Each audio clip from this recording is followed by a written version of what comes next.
Missions Week. I have several things we're going to cover today. We're going to talk about the summer trip for sure. That's kind of the focus of our time. But then I also want to make sure you are aware of the new winter trip to Hope House, talk a little bit about that. And then I'm going to wrap up by talking about the foundation. That's a U.S. foundation. It's called Hope House Children's Relief. It has been kind of in the background for many, many years, but it is the sole financing organization to Hope House.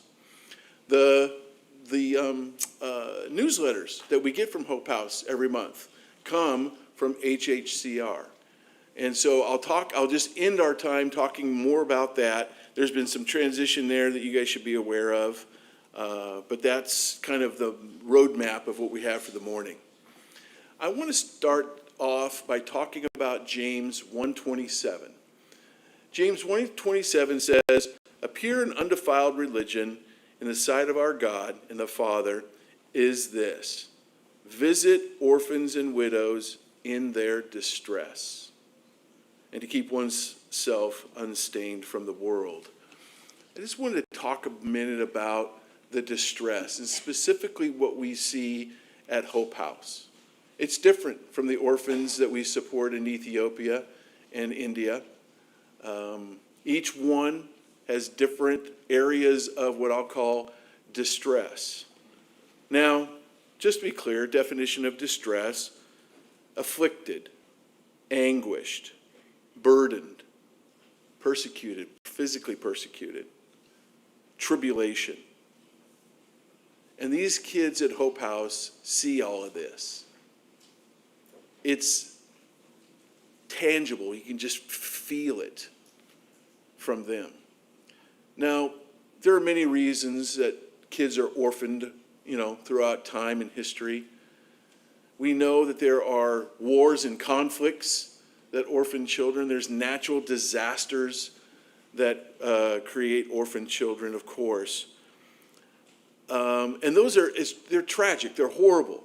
And those are situations, accidents, fatalities that take parents from their children. And as devastating as that is, most of these children come from abandonment, where their parents literally abandon them, or they've done something that the state has to step in and take the children from them. It's a distress that is, I just want to say, I guess it's unique. We see it. Hope House isn't unique in that fashion. There's other places in the world and in the U.S., of course, but every child there is this way. When your father gets removed from you, your father is that picture of the provider and protector. And we understand that once that's removed, the vulnerability a child feels. Mom is mom. Mom's the caretaker. Mom's the nurturer. Mom's where you go when you have a boo-boo. Dad doesn't kiss your boo-boo. Mom does. Mom's the one to make sure your lunch is packed. Mom's the one you got clean clothes. And when that's removed, there's a whole nother level of care that just evaporates. And these children that we see there, they've lived this. Two boys that came in just days before we got there. They're brothers.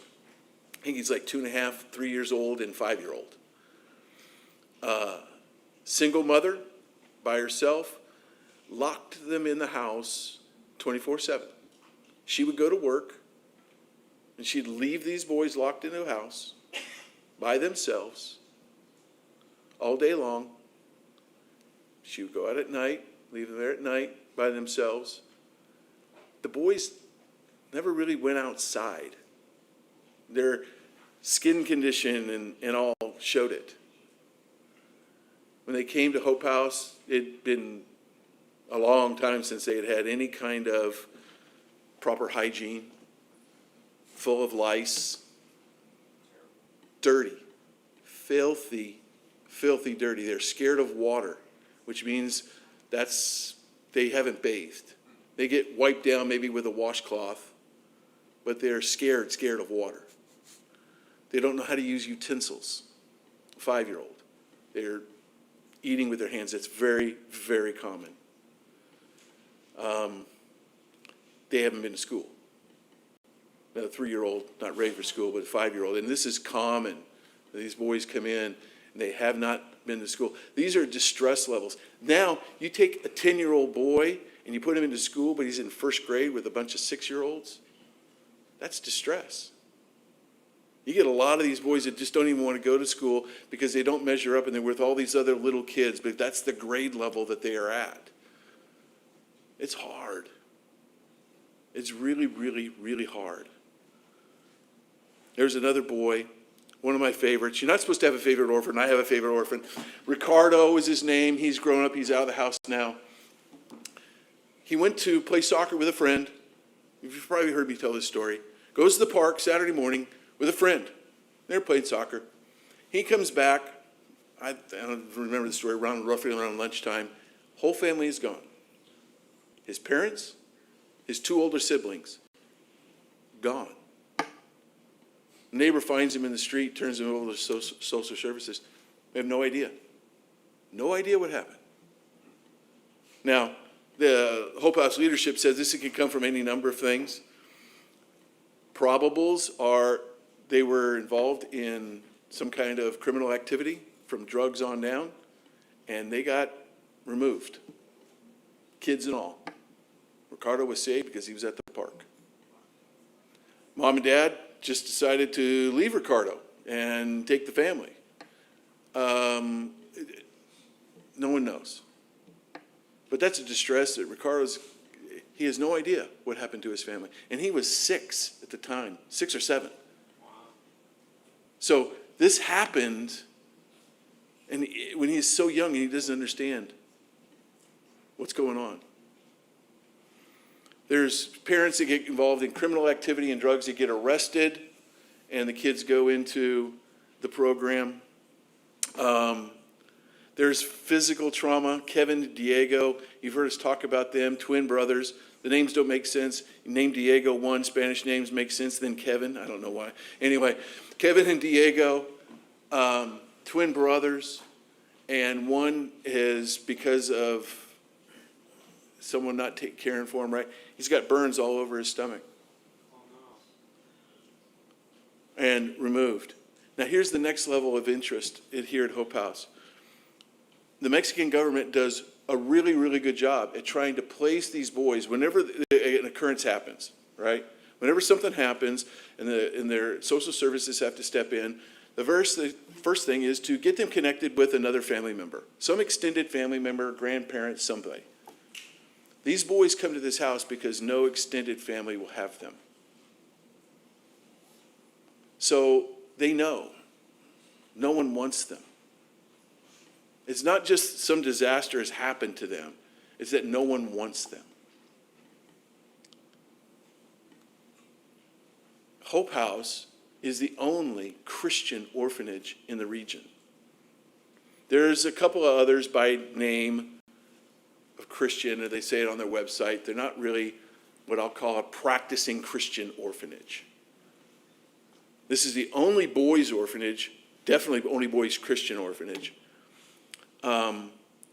in the entire region. That's large. They're in the state of Jalisco. Jalisco state is large, but in this whole big, large region, they're the only ones. And when I look at Psalm 127 to visit these orphans in their distress, and I think about the fact that there's just no Christian influence, this is our call to do what we can to visit and bring these children Jesus. In John 13, was it 34? That's the wrong one, that's Matthew. John 13:34. This is Jesus, the night of his death. He's dismissed Judas. He has just the remaining apostles there. And he looks at him and he says, I give you a new commandment. Give you a new commandment. You are to love one another as I have loved you. You also love one another. And by this, all people will know that you are my disciples, if you have love for one another. Now, the teaching of this is around us loving one another in the Christian community. We're to loving one another as Christ loved us.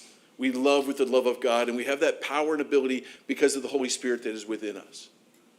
Right? But we also carry that love in meeting the distress of these orphans.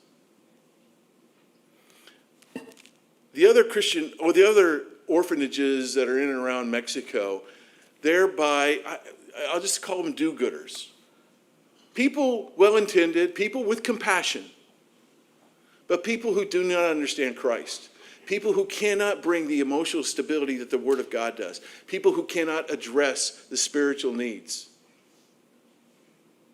We are a small light in a very, very dark place to bring the love of Jesus. And we do that in all that we do in our camps. And that's what I want to share today. We spend a tremendous amount of energy preparing for these camps. And our team does a great, great job at doing this. We put a lot of energy and effort into it to bring that love, to bring that relationship. Day one. What was his name? Not David. Danny. You know it, Danny. I say this affectionately, an orphan that deserves a spanking no more than any other. He just needs a spanking, right? But you don't spank orphans, but he's just a misbehavior, a mischievous. But Danny comes running up to me, not running up to me, he comes up to me in the first hours that we were there. He just wants to be held. He just wants to be held. And I'm holding him, and this 5-year-old boy that I was just mentioning to you, he has this look about him. And he just comes up and he just stands there. He's waiting for me to ask to hold him. Because it's missing in his life. That's the light that we are supposed to bring. And that's the difference between Christian orphanage and what we do and what we bring compared to others. So I want to tell you about our team a little bit. David, if you could advance that slide. You know, every year you hear me talk about how great our team is.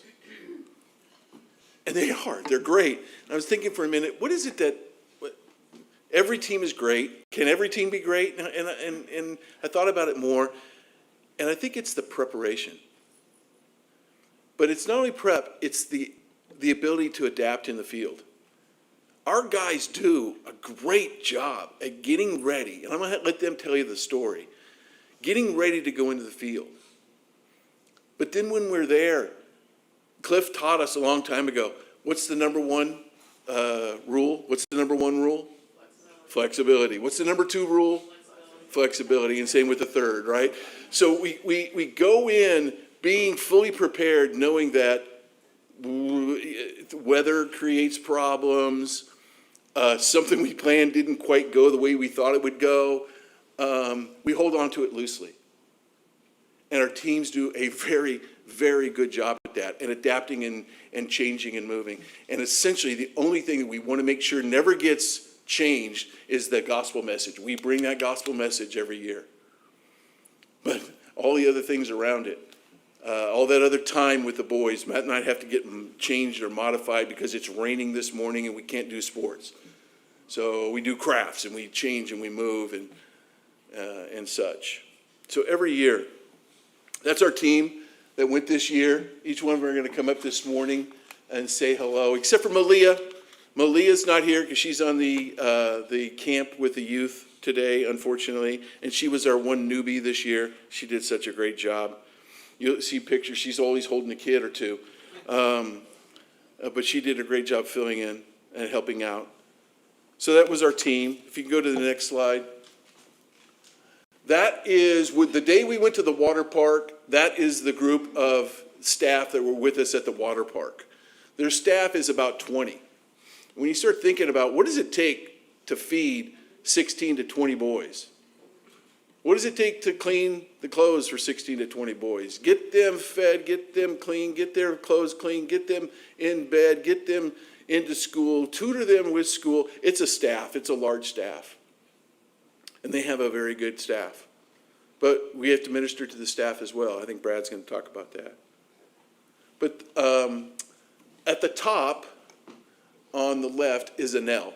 She's the director. She's the primary director of Hope House.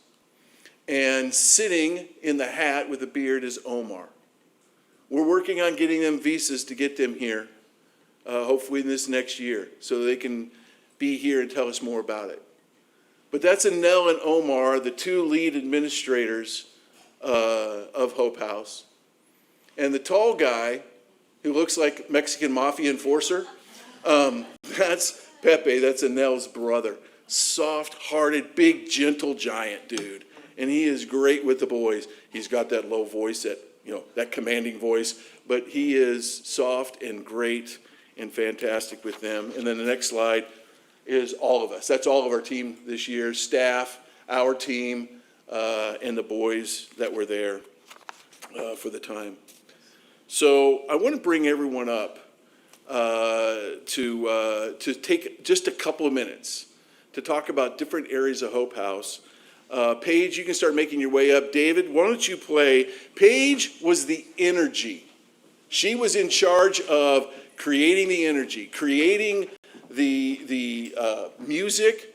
When they told me, we want to have music, we want the boys to sing, I'm going like, boys are not going to sing. That's not going to work. They're not going to want to do that. Oh no, they wanted to do it. Here's a good example. Oh, this is the memory verse.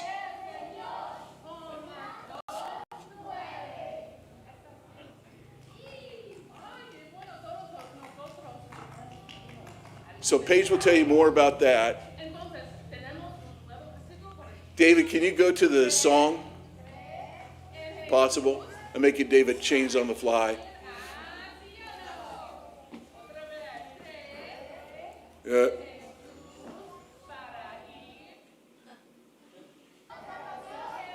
Nope, that's the same one again. All right, you're done. Oh, that's too bad. We have anyway, I was completely wrong about the music. The boys loved the music. Paige got him in. Oh, is this it? No, there's no. Oh, okay. Come on up, Paige. Tell us about what you did, bringing the energy, songs, music, all of that. All right. Well, I have to script myself, so. Yes, and I'm watching. You got 2 minutes. Right there, I can see the clock. Do I get the full Ready to two? go. Okay. Our time with memory verses and music is pretty well outlined in Psalms 119, which says, encourage young men to keep their way pure by storing up God's words in their heart. Now, as you can see, on average, the boys at Hope House have been younger and younger year after year. So we've been introducing more age-appropriate teaching tactics.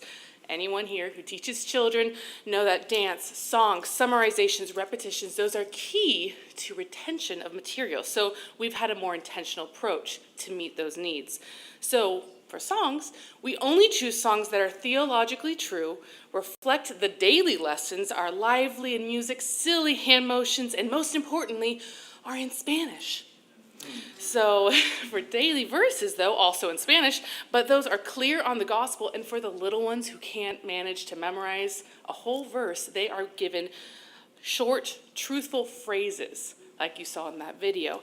And of course, we have to schedule multiple opportunities per day in order to actually retain the material. So the question is, does this truly impact them? Has this approach truly changed things? First off, in 4 days, the boys memorized 5 verses and several songs. It's like they're sponges. They do. Without prompting, they've approached multiple of our team members, pointing to the posters and saying, hey, help me memorize this. What is this hand motion? And they practice without prompting. And speaking of which, are you ready to do it? Okay. La salvación viene del Señor. Now, Melissa Gitter, where are you? Melissa Gitter, without hesitation, jumped in, was a huge resource. For this trip alone, has created over 20 posters for us to bring and be able to relate to. Not only does that help the boys who can read memorize that, helps us who don't know Spanish on the team be able to assist them, and is a big asset to teaching the material to the staff members. So thank you. Big thank you to Melissa Gitter. One last thing further on that impact. Some of the boys have been there for many years, as we described, and we've been pleasured. We've been enjoying. We've been blessed with the fact that they will return to us saying, "Hey, can you play music from last year?" And they have memorized those words. They've memorized the gospel. They have that from years prior, and that's quite literally them storing up God's words in their heart. So I pray that this knowledge will help them further their knowledge of God, further their hearts towards the scriptures, to the gospel, and most importantly, lead them to salvation. Thank you.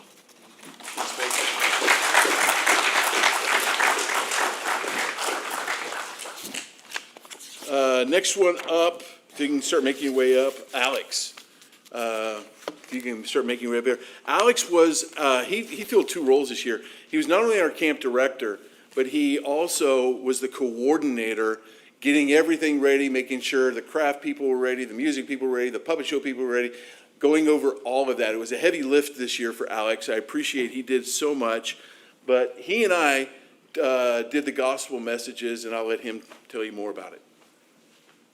Yeah, so this year I had a pleasure to teach the boys on the gospel message. On the first day, we taught about God being the creator of the universe.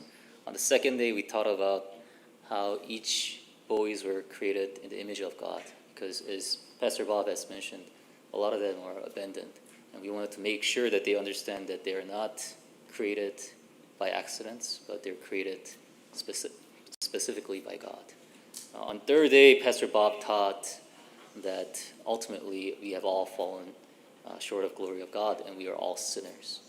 And this is one of the most important message, and also a message that's very hard to deliver because they don't understand that they're all sinners worthy of death.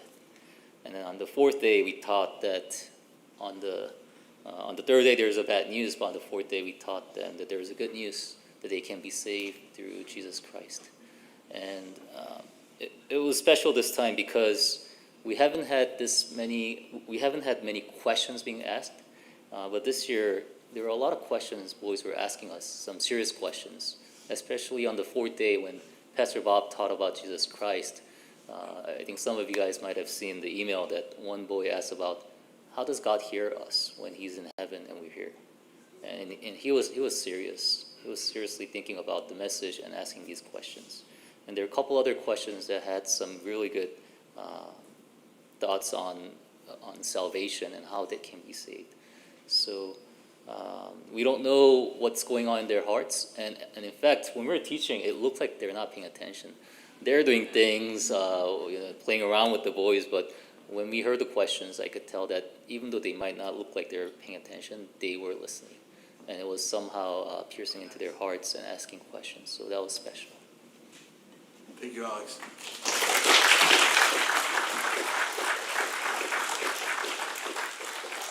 Miss Abby, could you come up? Abby oversaw our circle time. The circle time is for the littlest ones.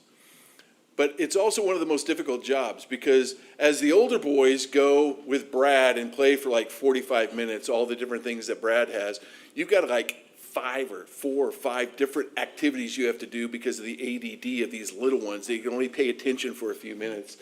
Go ahead and tell us about that.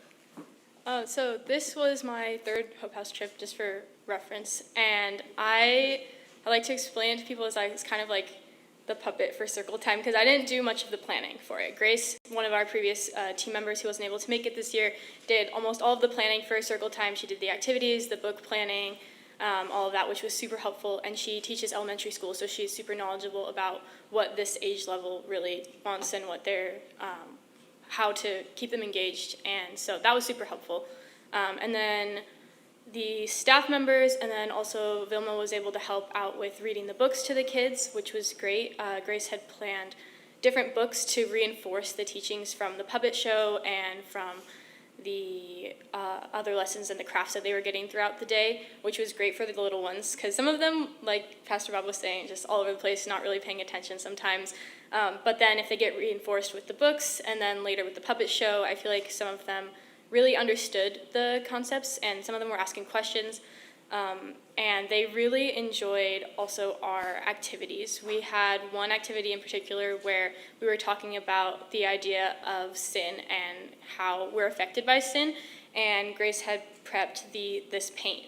And originally the plan was for the kids to use the paint, but we decided that might be too messy. So me and Emily, on the fly with Paige, created a skit to kind of show them how sin affects you and how it affects each other. So me and Emily secretly got some of the paint on our hands.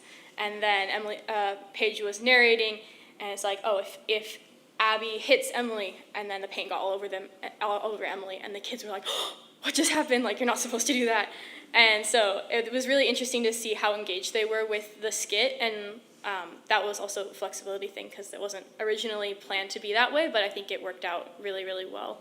So overall, the circle time was great for the younger kids.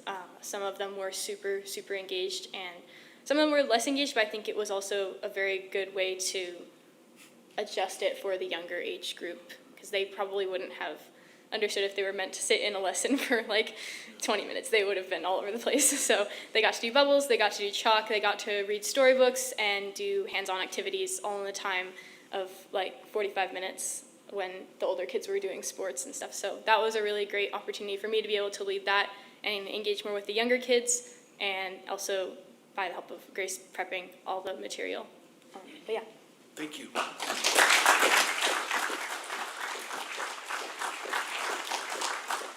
Over the last couple of years, the Mexican government has tried to remove boys that are hitting their teen years into their families. And so actually the age of the Hope House has gotten less and less and less. When we started 15 years ago, they were 10 and up. They were all teenagers. And now it's almost 10 and under. Not quite 10, you have a few at 11, 12, but so we've adapted our program quite a bit. And so we have kind of two different age groups. We got the littlest of little ones who we do things with, and then the older boys that we do things with differently. That's just part of adapting our program over the years. Thank you, Abby. She did a great job heading up that circle time. And thank you, Grace, who helped her put all that curriculum and everything together. Miss Vilma, can you come up? Now, Vilma is the glue that makes everything go together because what? She can speak Spanish. And Anel, who's the director, speaks more English than I speak Spanish, but Vilma fills a huge role, not only in the camp, but with us in communication with Anel, but you also headed up all the crafts, which are unique. So tell us more about that. Okay. Yes, we did. We were in charge of the craft. I was in charge of planning from the beginning the crafts and some of the crafts. We always try to, when we do our planning, to get something that the boys enjoy, because they always are looking forward from the moment that we see them. On Monday, when we go to breakfast with them, they're always asking, what are we going to do for crafts? What are we going to do? What's the activity? So they're always looking forward to that. So from every year, we try to give them something that they really just enjoy doing, and something that they can keep later on for, to use or to keep with them, because they love that. They have their own cubbies, I guess, or lockers, they call it, that they put all their belongings. So they're looking forward to all that they can, get from the crafts that they're doing. And we do a lot of the planning, and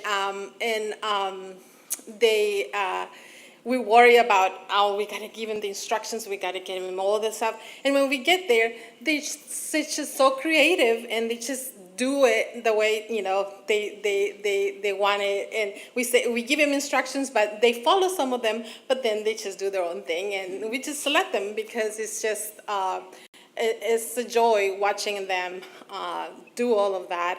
And we try to give them, like to have them, show our love of Christ through even the smallest things. This year we did, because the story of the puppet show was David and Goliath. So they did a slingshot, and that Grace also helped give us the ideas of how to get all the supplies that we needed for that. And we did a shield, like a superhero shield. So they were so creative with that, designing their own shields, and they did really good. And then we also did a soccer ball. They kind of designed or created their own soccer ball since it was World Cup and it was in Mexico, and they love soccer. So we got them their own soccer ball, each of them, and they painted it, and they did all their own designs with Messi, of course. And so that went really great, and they loved it. They did, and they just had a great time doing all of that. So that was the crafts, and we always try to give them something that they enjoy and that they can keep afterwards with the crafts. So the crafts are highly important because they're unique in terms of the camp experience for the week. But Vilma, especially with the translation, she helps. We did a puppet show. Emily's going to tell us more about the puppet show, but Vilma does all the translation of all of that and is the narrator. She's explaining stuff to the boys constantly, whether it's just getting together in the group and Paige is leading music, all the way to craft time, the circle time. She's the storyteller. She did a lot this year. Thank you so much, Vilma.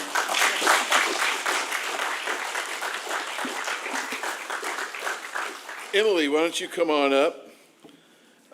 Emily oversaw our puppet show. Now, this was unique. We started this just a couple of years ago. When we first did this puppet show, it was just going to be for the little kids because that's where we thought that was the audience. And then we found out, and this was an adaptation last year, oh no, all the kids want to see the puppet show. And so we're on the fly making that all happen last year, and then they just poured their efforts into it this year. Em, why don't you tell us more about it? Yeah, so for our puppet show this year, like Pastor Bob said, it's for both the older and younger boys, since it was a hit last year for both age groups. And it's also technically our main lesson for the younger boys, since doing a regular lesson with them is hard for their attention span. But I think also what made the puppet show really special this year was that we upgraded it a lot since last year, because last year it was just a narration between one puppet and then my mom, the narrator. So this time it followed the story, like a few different stories from the life of David, which the script was written by Paige from the book that she wrote actually about the life of David. And I thought it was special because we were able to incorporate more characters and like more interaction between the characters and also between the narrator. And then the boys were actually also able to interact with the puppet show physically with like different props that we use, and that they were able to like put it together with like the puppets that we had. So for a little overview, day 1 was David being anointed as king. Day 2 was David and Goliath, which was super fun. Day 3 was David and Bathsheba, and day 4 was the Davidic covenant. And we try as hard as we can to make it fun for the boys and use silly props that whatever we have. But ultimately, our main point is to always point back to Christ and the gospel, even though like it can be silly and we joke around, but that's our main goal. And then we're trying to plant seeds of the gospel for these boys, and our hope is that ultimately that they understand that and that they would grasp that. Thanks, Em.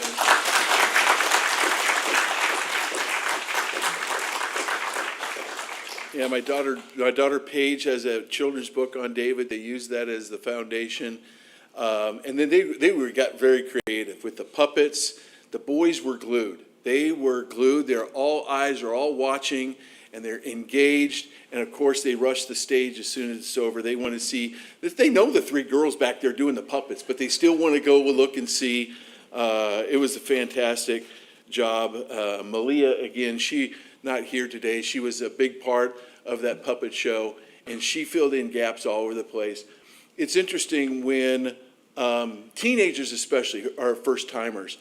You don't know exactly how they're going to engage. They get prepped, they've heard the stories in the past, they've seen the slides, but you get there and it's really real. And sometimes they're a little apprehensive, sometimes they're not quite, they're not quick to engage. Malia jumped right in. And I asked her during the middle of the week, she goes, yeah, I was scared at a couple points, but my dad just told me, don't be scared and jump in, right? Or something like that. And she did a wonderful job with that. Unfortunately, she's not here this morning, but I did want to make sure you knew that. And the last one, I'm going to have Brad. Brad, come on up. Brad has been the only person that has been to every single Hope House, I believe. Paige is next. She's been to most of them, right? 10 of them. That might be all of them. I don't remember. But Paige and Brad are our long-term. And Brad has been the historic games guy. And he does a wonderful job with the games because it's not just get the energy out. He makes them think. In some games he's got them interacting. They got to work together as a team, and they're trying to learn that. He does a wonderful job with that. But he wanted to talk about the staff because he has been one that has said over and over again, we've got to remember the staff is a mission field too. It's not, yes, we're here primarily for the orphans, no question, but staff is important. So Brad, why don't you tell us a little about that? Okay, the Yeah, Bible, you got 2 minutes. 2 minutes. Start. Yeah, here we go. All right. Matthew 5:41. That is a verse you can look up if you want to. But otherwise, these are names. Anna. There's one with one N, one with two N's. Anel, Andrea, Karina, Delphina, Belen, Mariana, Gladys. How do you say that name with the V? Valeria. All right. Nena, Esmeralda, Pepe, Miguel, Ivan, Josue. And do you recall the most famous Hope House man of all? Omar. So I wrote a little thing real quick. Omar, the faithful Mexican, had a very shiny beard. And if you ever saw it, you would not think it was weird. All of the other staff used to follow him and call his name. And then I had to cut it off because I only have 2 minutes. His relationship with Christ was not a game. You see, we get to go down there, and we were only there for a very, very, very, very short time. Omar was there, and when one of his times he had a night off because his night job canceled, he decided to ride his bike 20 miles. I can relate to that. It was interesting, but sometimes it's just to get time with God alone and do something that you absolutely love. This morning, I got 2 texts from different people. One is Andrea, one of the people that I knew. She was there the very first time with a little boy who actually is the son of Ismael.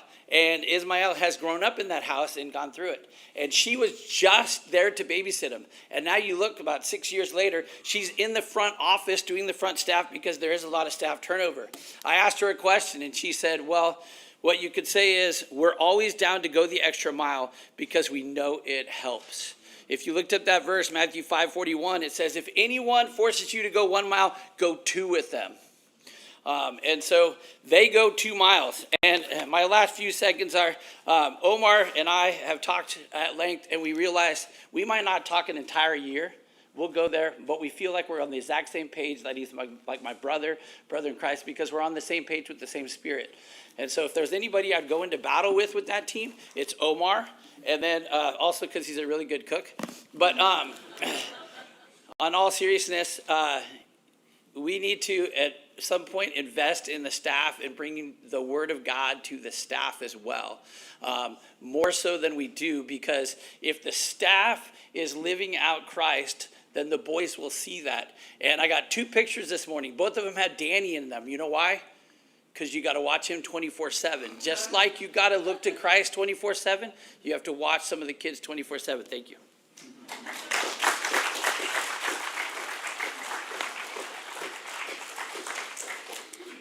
So one of the things that I get asked all the time is, do we have any stories of the boys, after they're at Hope House? And unfortunately, there's a lot of restrictions around the house connecting with boys once they leave.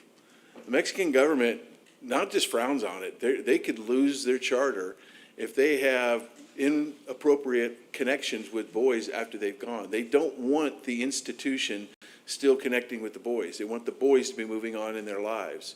They don't want tethers back. And so they don't get a lot of response, and they can't solicit it. In fact, they got to be very careful. A boy might reach out to them. They're not supposed to reach back. So we get very, very few stories.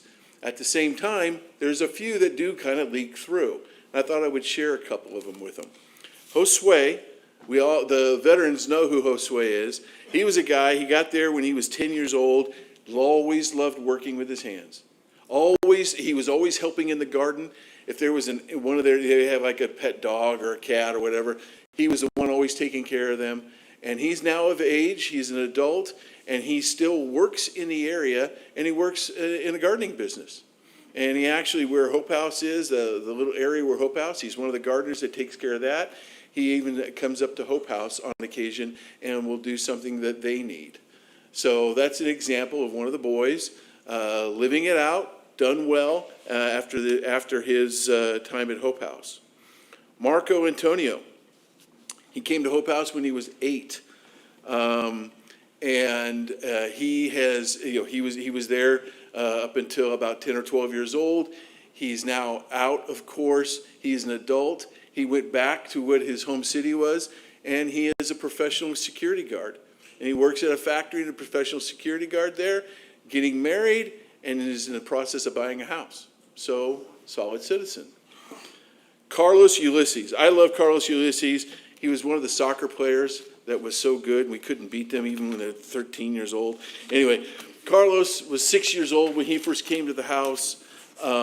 And he was one of these guys that just loved all the arts and crafts. Anything that was artsy, Carlos was into.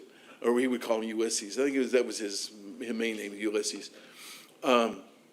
And he had an opportunity to become a barber. And Hope House helped funded that. And he's now, same thing, returned back to his hometown, working in the posh barber shop. It's a full-time job, being a barber. So those are just kind of some success stories of boys, being able to lead normal lives, even after the trauma that they've seen and the distress that they went through as orphans. I want to close my time on two things. First, the winter camp. We have the idea of the winter camp because there's a demographic of people that really can't go to Hope House summer camp. The summer camp, we're all going there, we're putting things on, we're working hard together as a team, right? But single couples or young couples, or couples with little kids can't really go and serve in that way. So the winter camp, which is a short-term camp, it's Friday, Saturday, Sunday. It's on December 4th, we fly in. On Saturday, we have a time to give them their Christmas gifts that you guys all put together. And then a craft time. We'll spend time with them through that whole day on Saturday. Justin and I will be going. Justin will lead a devotional on Saturday.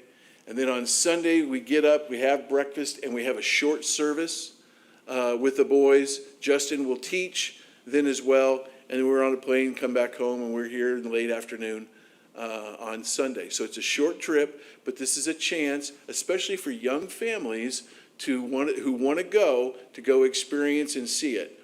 And you don't have a lot that you have to do. We will take care of all the prep. This is a chance for you to go and just engage. We have room for 4 families of 4. You can go to the next slide. These are small accommodations. There is a bathroom, there is a shower, there's 2 bunk beds. That's one family. We've got 4 of those outfitted, so we can take 4 families of 4. And then Justin and I will be there as well. Hopefully not sharing the same bed together. But, so you can see just a couple little pictures of tight quarters, but doable for a day or two to come. If you are interested, this is being opened up to other churches that are supporting. So first come, first serve. You gotta come, you gotta cover the costs. What are the costs? Couple $100 for the accommodation, feed and food, and then the airfare. We'll buy all the airfare together. I'm planning on about $700 a person for airfare. It's $500 in the summertime, and it's always more expensive at Christmas. So that's roughly the cost, and then we share cost for a rental car. So that is roughly the cost. I will get it narrowed down specifically and get it communicated, but there's the ballpark for you to be aware of. Last thing I want to talk about is Hope House Children's Relief. I talked about this a few minutes ago. This is the foundation that is the the one and only fundraiser to fund Hope House. It was started by Walt and I don't know, 12, 13 years ago. And after the first couple of years, I rotated off, and Walt and Nancy have been running it ever since. And so when you get your newsletter every month, that newsletter is produced by Hope House Children's Relief. And Walt and Nancy have it's time for them to move on. Walt's in his 80s, Nancy's right behind him, and it is good, and they're ready to move on. And so there's a team here from CBC that are taking over the running of that foundation. And that team is Albert and Lucia Chin. Albert helps oversee all the monetary stuff, everything from the donations that are coming in to getting everything transitioned over to Hope House as they need it. Lucia helps us with all the communications and administration. Alex Moon, who you saw up here a few minutes ago, helps with some administration as well, but he's one of our directors and now a veteran of many, many years, helps us in getting camps ready. Vilma, our connection with Anel, knows Anel well, communicates, she's there to help us, and I am there as well. I'm kind of the snack lady, overseeing just kind of everything in general. So that's the team that is the foundation, overseeing the foundation. You can connect with any of us on any question that you have of the foundation and even Hope House where we can help with that. But what I wanted to bring to you is the need actually with Hope House is not desperate yet, but it's getting there. If you could go to the next slide. Right now, we are built to host anywhere from 16 kids, which is where we're at, all the way up to about 24 with the staff levels that we currently have, 24 or 26 at the staff levels that we currently have. You have to have minimum staff levels for the number of kids that you have in there. And it takes about $16,000 a month, $16,500 a month to run Hope House in its optimal level. Well, we haven't been getting in $16,500 in a long time, actually. We have been pushing down the budget, and we're all familiar with what that looks like, right? We've all had to do that in our own homes. And so we're pushed down to $13,500. And so you're waiting to change the tires on the truck. You are, being more efficient in the buying of your food. There's some expenses that you can't change. The staff is the staff. School fees are the school fees. So you're doing what you can. And so we're down at $13,500, and we've been there for a while. But the average income is about $11,000. The $11,000 is the average support that we have coming in. So we're technically $5,000 short every month, $5,500 short every month of our optimal budget. So that is a need that we are trying to communicate that's out there. We have been pulling from reserves to help fund even that $13,500. We're pulling from that. Our reserves are down now to less than 2 months. Not healthy. A good, healthy organization has 5 to 6 months of reserves because traumatic things happen. We were there several years ago when a hailstorm, golf ball size hail, came, took out all of the solar panels that they had, caused damage all over the house, caused damage to the vehicles. You don't have insurance in Mexico to cover that stuff. You're just out of pocket. So extreme situations happen, and that's why you have to have the reserves that you have to have. So we are trying to build up our reserves. We need around $60,000 more in reserves to build up the proper reserves to run the operation. We need $5,000 a month. Now, some good news. This week, I've had two different groups, one for $10,000, one for $5,000, make those pledges that they're sending those checks to help boost our reserves. So we have the goal, if you can go to the next slide, we have the goal to raise those things, to raise those reserves and hit those marks by the end of October. So you are going to see a number of communications from the foundation, from HHCR, about doing our best to do that. And what we're really trying to do is, obviously it's all about meeting the needs of the boys, but it's not just sustaining. We are the only Christian orphanage in the area. We either need to grow in size to take on more boys or take on another operation. Anel and Omar get regular requests once, twice a year. Do you guys want to take over another orphanage that's probably closing? We have the opportunity. We don't have the funds. Anel and Omar want to expand and grow, but right now, when you're so focused on just sustaining, you can't even think about growing. So the idea here is bring the news of what we're wanting to do. Last slide. There's a QR code there. We're part of what the foundation is going to be doing is reaching out to old CBC, GBF family, people that know about Hope House, people that have left, dirty rotten rats, no, the people that have left, the good guys, but they're at other churches. They're in different circles of other friends.